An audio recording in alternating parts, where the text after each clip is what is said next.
Bonjour et bienvenue dans l'entretien de France 24.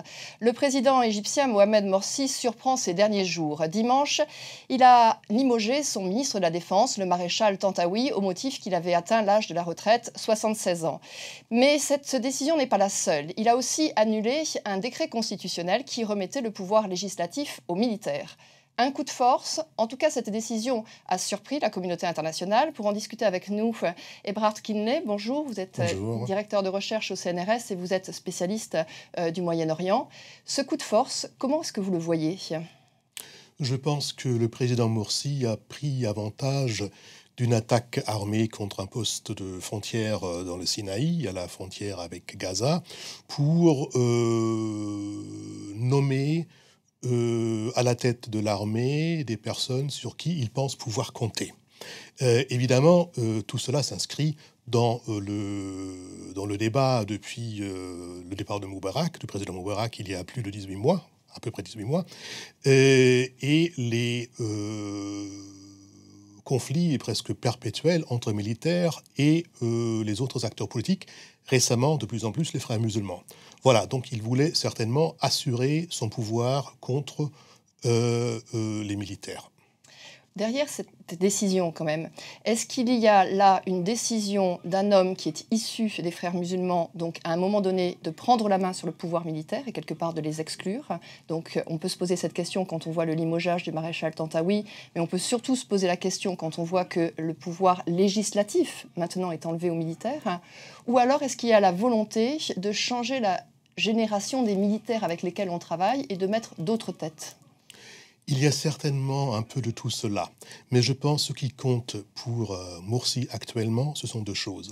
D'abord, de démontrer très clairement que c'est lui qui dirige le pays, même si probablement il ne dirigera pas tout seul, parce que décapiter, pour ainsi dire, le comité militaire et l'établissement militaire ne veut pas dire que les militaires ne restent pas une force avec laquelle il doit compter à l'avenir, pas du tout, au contraire, je pense. Mettre en selle des officiers plus jeunes, c'est certainement un certain nombre d'avantages, parce qu'on disait que, par exemple, le maréchal Tantawi s'endormait de temps à autre pendant les conseils. C'est certainement un avantage, mais les plus jeunes peuvent aussi être plus dynamiques et plus problématiques. Alors, il est certainement vrai que le nouveau ministre de la Défense, Sisi, on le dit, relativement proche des frères musulmans, donc idéologiquement un peu plus proche donc, de Morsi que l'était probablement Tantawi. Mais je pense que cela ne joue pas tellement. Le plus important, c'est que les militaires restent on peut dire une caste ou un groupe relativement consolidé qui ont leurs propres intérêts, des intérêts économiques dans le pays, parce que l'armée est l'un des plus grands acteurs économiques dans le pays, des intérêts personnels, parce qu'évidemment, ils sont les fonctionnaires les mieux traités de l'État, mais aussi les militaires ont une certaine conception, y compris, je crois, ceux qui sont un peu plus islamistes, comme Sisi, ont une conception du rôle de l'Égypte et de la politique égyptienne qui, je pense, ils partagent assez largement. Alors, je vous ai bien suivi sur les avantages et sur le poids qu'avait l'armée. Cela dit, aujourd'hui, il y a quand même un vide en Égypte, c'est le pouvoir législatif. Parce que le président Morsi a été élu, le Conseil du coup suprême des forces armées a remis le pouvoir présidentiel à Mohamed Morsi. Et puis, il y avait cette fameuse assemblée qui a été dissoute par la Haute Cour constitutionnelle, et donc dont le pouvoir avait été remis aux militaires, le temps où on organise des élections législatives. Aujourd'hui, qu'en est-il de ce pouvoir législatif ? C'est vrai, actuellement, on assiste à une concentration de pouvoir assez phénoménale, plus importante en tout cas sur le papier, que sous le président Moubarak. Le président Morsi actuellement est donc le chef de l'exécutif. C'est un régime présidentiel dans lequel le gouvernement répond plutôt au président qu'à l'Assemblée. L'Assemblée a été dissoute il y a quelque temps, il n'y a pas d'Assemblée. Même si l'Assemblée était dominée par des islamistes, elle n'était pas dominée complètement par les frères musulmans, parce qu'il y avait aussi des salafistes et évidemment d'autres. Donc on voit actuellement un pouvoir qui n'a plus de contre-pouvoir. Alors l'ironie de l'histoire, c'est que d'une certaine manière, jusque-là, dans cette phase de transition, les militaires qui n'avaient aucune légitimité démocratique jouer un petit peu le contre-pouvoir contre un président qui avait ou qui a une légitimité démocratique, mais qui, après tout, n'avait été élu qu'au deuxième tour, qu'avec 51% des voix. Alors aujourd'hui, ils sont quoi s'ils ne jouent plus les contre-pouvoirs? Justement, donc maintenant, évidemment, on peut évidemment craindre que l'Égypte est en passe de devenir une nouvelle dictature. Je ne pense pas qu'on en est là, c'est un danger évidemment.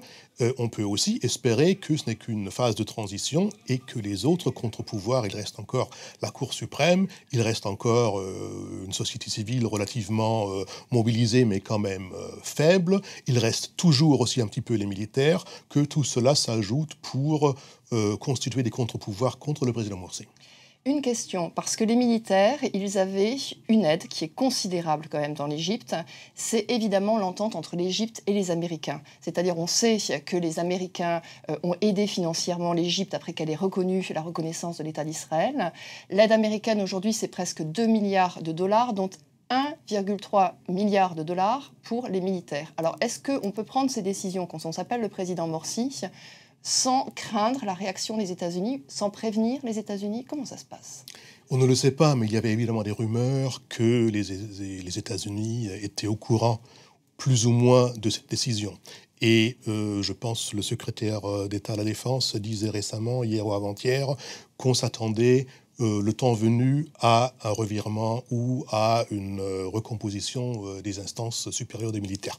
Voilà, donc je pense qu'il n'était pas tout à fait pris au dépourvu, et je pense que si l'on regarde un peu ça dans la continuité de la politique américaine depuis quelques mois, ou même depuis l'année dernière, je pense que les États-Unis ont poussé plus ou moins pour le renforcement du pouvoir civil, espérant que, évidemment, il y aura des élections parlementaires, qu'il y aura une nouvelle constitution plus ou moins juste pour toutes les forces politiques. Et rapidement, Israël dans cette histoire, avec les attaques dans le Sinaï?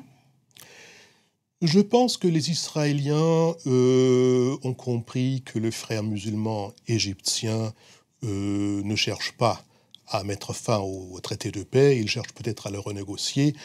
On avait même parlé du côté israélien d'une renégociation de ce traité parce que justement, il ne permet pas aux forces égyptiennes d'être efficaces sur le Sinaï, et c'était la récente attaque doit aussi être vue, je pense, à cette lumière-là. Je pense que les Israéliens se sont résignés à un président islamiste qui, de toute manière, ne semble pas poser de danger pour eux. Alors là, évidemment, on parle de politique, on parle de l'avenir de l'Égypte. Maintenant, on imagine que quand on est égyptien, quand on vit dans ce pays, la politique est une chose, la vie quotidienne en est une autre. L'économie est dans un état désastreux. Quel est le grand dossier là-dessus? Est-ce que Morsi, aujourd'hui, ne s'intéresse que à son rapport de force avec les militaires, ou est-ce qu'il y a des possibilités de faire évoluer les dossiers économiques? Je pense qu'il est naturel, il est dans la nature des choses, que dans une période de transition comme celle-ci, évidemment, tous les acteurs politiques, y compris Morsi, y compris les militaires, y compris les autres partis politiques, cherchent d'abord, évidemment, leur propre avantage de s'installer, de trancher les conflits institutionnels en leur faveur. Alors, évidemment, les Égyptiens attendent. Et la situation économique, qui n'est de jamais magnifique, elle a comme beaucoup détérioré depuis le début des événements, depuis la soi-disant révolution. Peut-être maintenant ça devient en effet une révolution, qui le sait, avec le départ peut-être des militaires. Et donc les Égyptiens attendent. Morsi jusque-là n'a pas fait grand-chose, mais il n'a pas pu faire grand-chose non plus. Il vient d'être élu. Alors pour vraiment relancer l'économie égyptienne, comme toutes les économies, il faut du temps. Alors est-ce qu'il a les bonnes réponses? On ne le sait pas. Et les premières indications sont plutôt que on continue à peu près comme avant. Un homme d'affaires très proche des frères musulmans disait en public il y a quelque temps, ça fait quelques mois, qu'au fait, la politique économique de Moubarak était parfaite, à la seule exception près de la corruption. Donc on pense que probablement ça va continuer. Et les frères musulmans sont plutôt partisans d'une économie du marché peu régulée, donc on pourra se retrouver dans les mêmes débats et dans les mêmes difficultés pour la plupart des Égyptiens qu'il y a un an ou deux, ou pendant les 10 dernières années. Puis on a appris là récemment que le Qatar a alloué une aide de 2 milliards de dollars, là encore, à l'Égypte pour l'aider sur ce dossier-là. Oui, l'Égypte a certainement besoin d'aide, mais cette aide, c'est une aide qui va être dépensée assez rapidement parce que, l'économie égyptienne ne fonctionne pas, on a augmenté les salaires, on a augmenté les subventions, on a continuer les subventions. Donc il y a beaucoup de dépenses courantes qui ne sont pas vraiment couvertes par les revenus. La vraie question est qu'est-ce qui va être fait structurellement dans cette économie?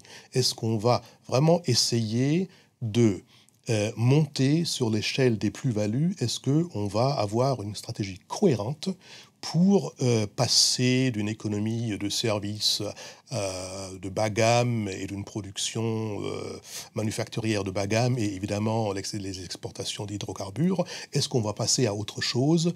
Est-ce qu'on a les idées? Est-ce qu'on a la force de le faire? Le programme des Frères musulmans, le programme Ennahda n'est pas très rassurant à cet égard. Une dernière question très brève pour conclure. Est-ce que vous pensez qu'on va vers une islamisation de l'Égypte? Est-ce que les révolutionnaires ont encore leur mot à dire?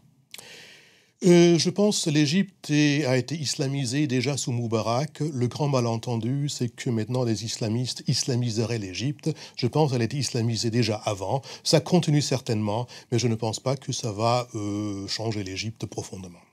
Merci beaucoup en tout cas, Ebrard Kinle, de cet éclairage sur l'Égypte. Merci d'avoir suivi cet entretien sur France 24. D'autres informations à suivre tout de suite.